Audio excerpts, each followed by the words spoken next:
So this is going to be a bit of a tougher video than most because this is something that isn't quite so straightforward. So the guy who commented on my Gungner multibit video that thing is snake oil will probably think this is more snake oil. So to talk about this, I have to give a bit of context. But first of all, yeah, I have some printouts here to help me because this is like the first time I am talking about something like this. So just want to be absolutely sure. So this is, in essence, a USB to SPDIF converter. As you can see on the back, you've got a USB in and you've got some options for output. The reason I got this is because a few months ago, like 6 months ago now I guess, when I got my Gungner multibit upgrade back from Shit UK, I was using it with USB for a while, but somebody in the community told me, they said don't use it with USB. The Gumby and the Yggdrasil, they have a bit of a kind of a testy USB input, use SPDIF in. So luckily I was able to do that for just the price of a single optical Toslink cable because my laptop has optical out. So I plugged it in. I found out that the sound was quite a bit more lively than using the USB option. I was quite pleased. Went on for several months listening to my Gumby through optical SPDIF output from my laptop to the Gumby itself. That's fine and good. Then I got my Focal Utopia, which is a bit more revealing than my other headphones and stuff.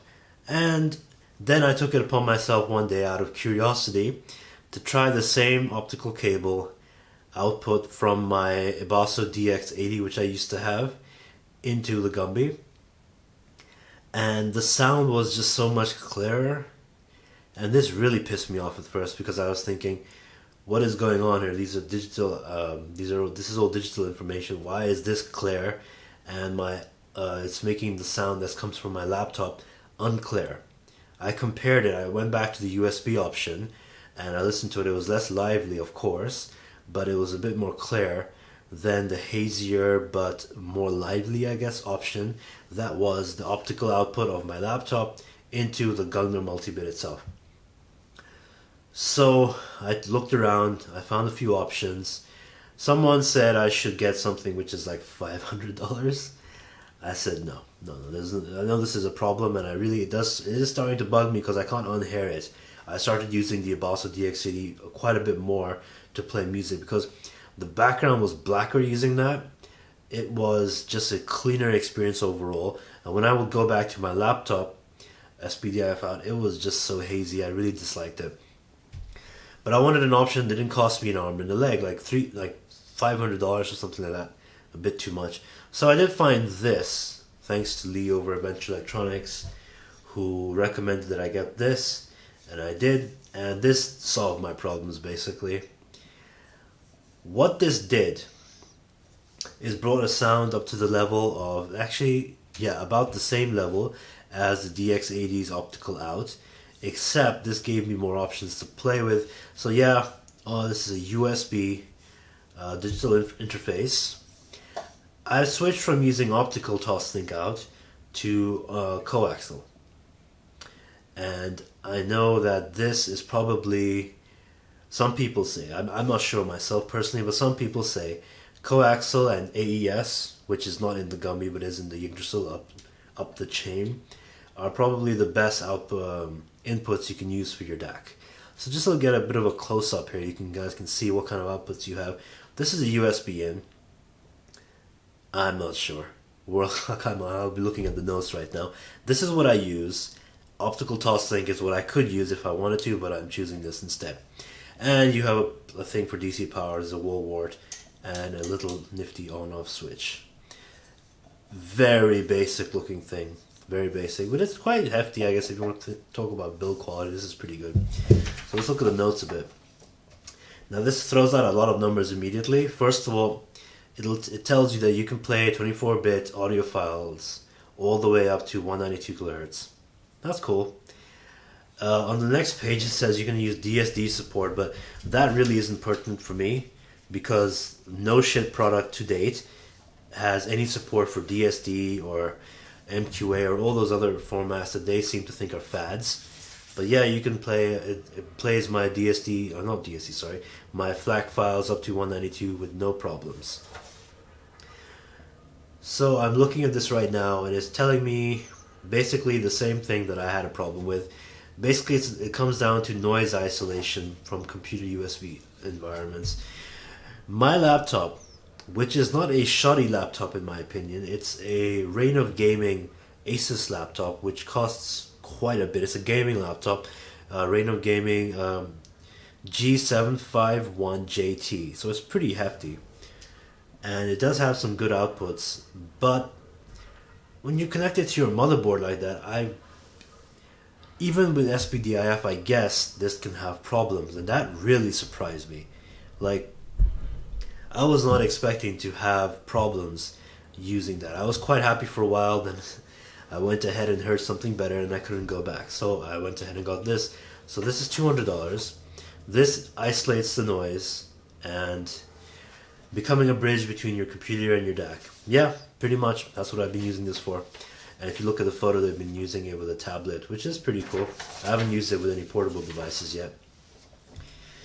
So it's giving a bunch of more information. I'm going to link this in the description because there's a lot to read here. I really don't want to go through it all.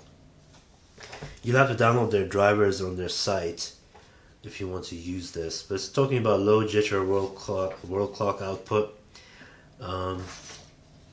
Output levels, a lot of information here, and the stuff itself, the different outputs,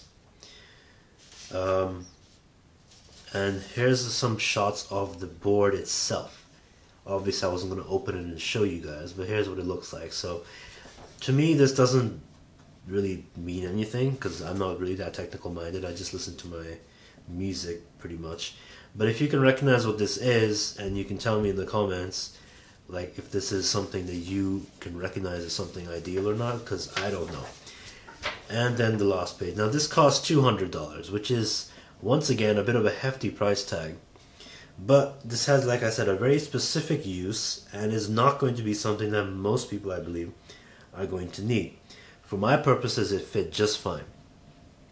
But if I was using a DAC which had a very good USB input and a card, then I wouldn't really need to use the SPDIF, I guess. I know some people say that coaxial is just better than USB overall, but I really haven't heard evidence of that myself. I just know that my Gumby's USB input is a bit gimped, so I have to use SPDIF. But shit just announced, I believe, I've been using this for about a month now, but last week shit just announced that they're coming out with USB Type 5, version 5 upgrades for the Yggdrasil and Gungnir Multibit. They're also coming out with their own USB to SPDIF unit, which I think only has RCA coaxial out. So, but then that costs $180. So it's basically $180 versus $200, and you're getting more outputs for this. I mean, my purpose is to serve by this, but I will try to get my hand on that and compare, because this is a whole new level of audio clarity and stuff. I guess I should just really talk about what this provides, right? But I guess you could already guess from what I described, the DX80's output. Basically, the haziness that was present when I was using my laptop output is gone. Replaced with a much blacker background, and this black background is most apparent on my Focal Utopia and on my Focal Alpha 50 monitors. There was definitely some haziness before. That is gone now, and that is thanks to this. And I can't go back to the old option, and I don't want to go back to USB option either. So, I'm glad that I got this for that. It's a very simple product. There is definitely some cool stuff going on here. I've heard the difference. If you are having a problem with this, I recommend you try the difference. I still have my, for anybody who says, why don't you use a shit weird with your USB input for the Gungnir Multibit to clean up the audio some. The clean audio is not the problem, and I do have the shit weird, but it doesn't really make a sound difference to me. The clean audio isn't the problem. The problem is that the input of the Gumby through USB is a bit dull, it's a bit flat.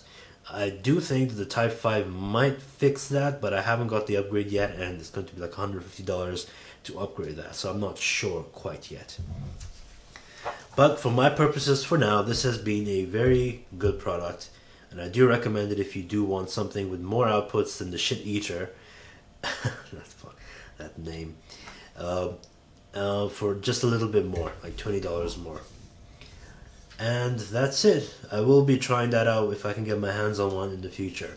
So that's been my review of the QA730U. I haven't even said the name. Well, that's been my video. Cheers, and I'll see you next time.